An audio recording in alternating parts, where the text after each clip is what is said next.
Hey guys. Today I'm going to be doing a little bit of a add-on to the three key components. Um, and pretty much keep going with that series a little bit more and adding more to it.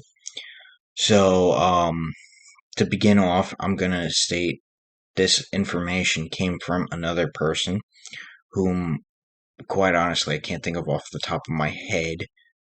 Um, but they made a valid point that I never even thought of when it came to the food aspect of, you know, a prepper style bug out bag or even a bag, get home bag or anything like that. And that's having salt and sugar in your bag. And thinking about it now, it's like, okay, that's reasonable because salt can be used for multiple things. It can be used for as a flavor additive, but it can also be used as a preservative. So, okay, we have that. Same with sugar. Sugar can be used as a preservative because it actually can remove oxygen from meat, which anybody who's a vegan or vegetarian on my that's watching this is probably having a shit storm at this point going, "Oh my god." I'm sorry. I had to do it. But anyway, salt and sugar would be a decent thing because if I recall, you can also turn sugar into fuel. Granted, you need certain things to add to it, but I I could see it. Um, Also, you can use salt with oil to make candles, which I know it sounds weird, but apparently you can do it. Uh, I wouldn't recommend it for a survival scenario because, quite frankly, using salt for something other than, preserving food or flavoring food, I wouldn't recommend. Sorry, I had to crack one.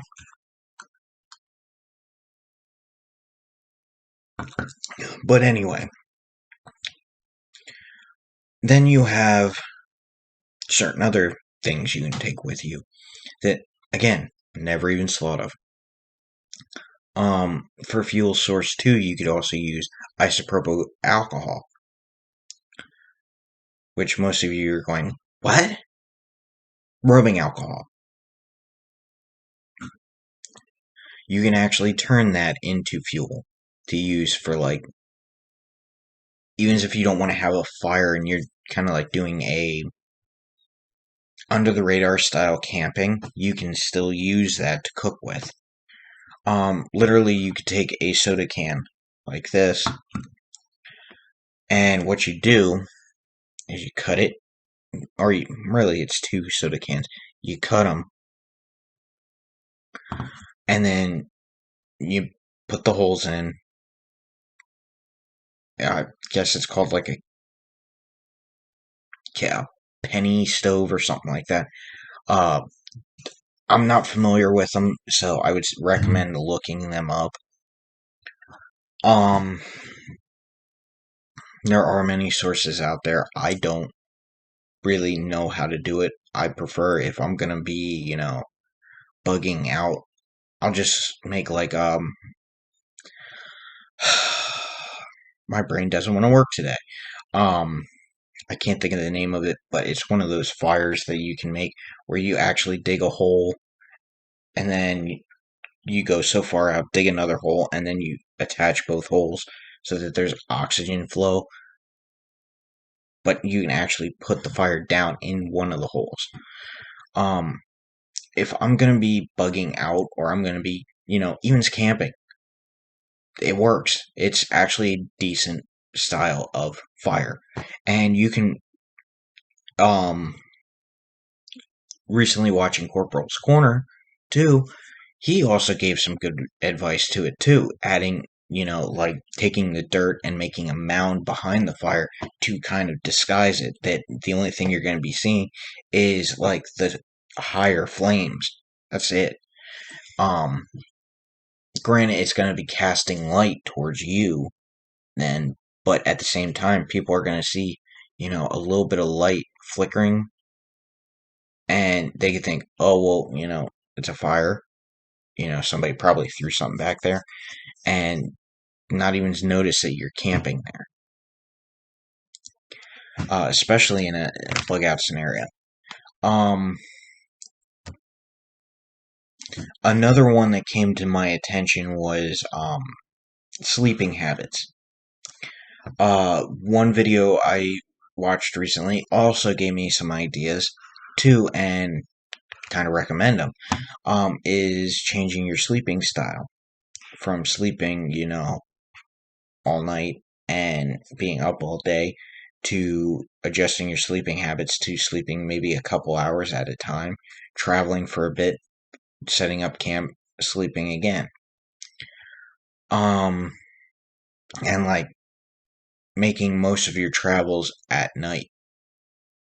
That way, it's harder for somebody to follow you.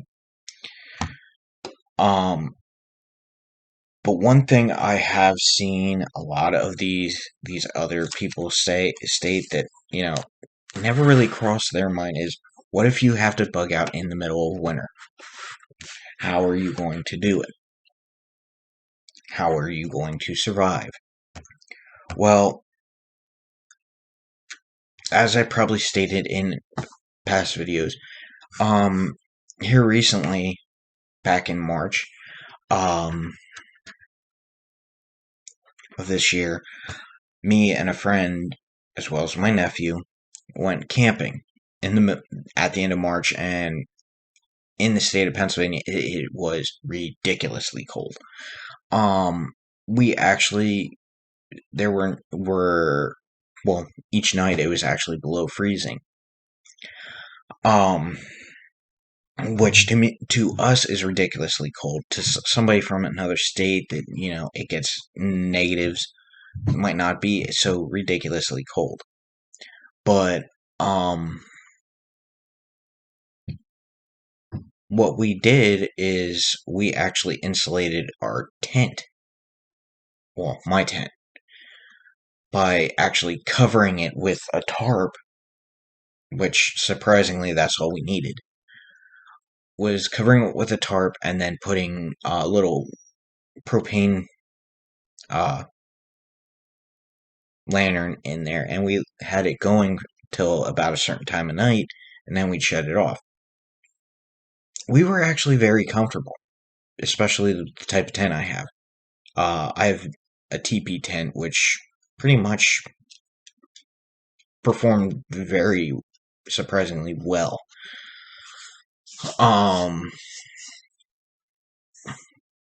But to be quite honest, that's something else. Finding some kind of shelter or making some kind of shelter. I didn't really go into detail in the shelter video I posted on 3 key items, but having some form of shelter that you can pretty much just throw up in a matter of minutes. With the teepee I have, actually it was, again, surprisingly quick to set up. Because the way we set it up, we had a tarp underneath it, and then set it up, and then wrapped it in a tarp as well. And the way we wrapped it so that the tarp would actually work as a secondary door. And it worked surprisingly well. So yeah, I do recommend getting like a quick pop tent or something like that. Something that takes like mere minutes to set up. The other thing too is you want to watch what the coloration of your if you buy like a tent, you want to watch the coloration of it if you're using it for bug out.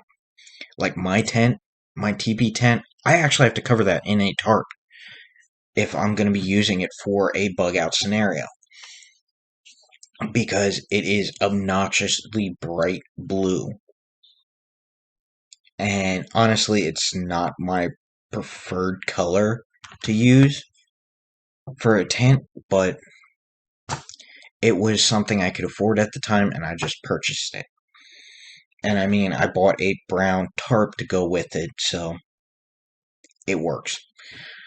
Yeah, I just wrap it in the brown tarp and put it in near like a mound of dirt or something like that. And you pretty much, it would blend in with the dirt. And if I have to, throw some leaves around it and whatever.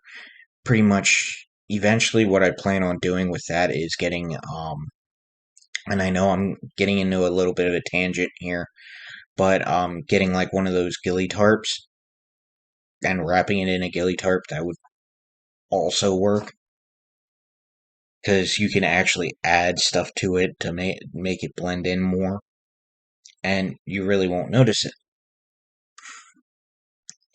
Um, Other things too is that, again, never even thought of, is there's particular types of ponchos you can buy. And yes, I mean the ponchos you can wear for, like, when it rains or when weather's nasty. You can buy them, and pretty much the way they would work is these have grommets on them so that you can, or eyelets, whatever you want to call them, that you can actually use to make a tent. That you can actually tie them off to make a tent out of a poncho. Um, in the future, I do feel I'm probably gonna end up looking into that as well.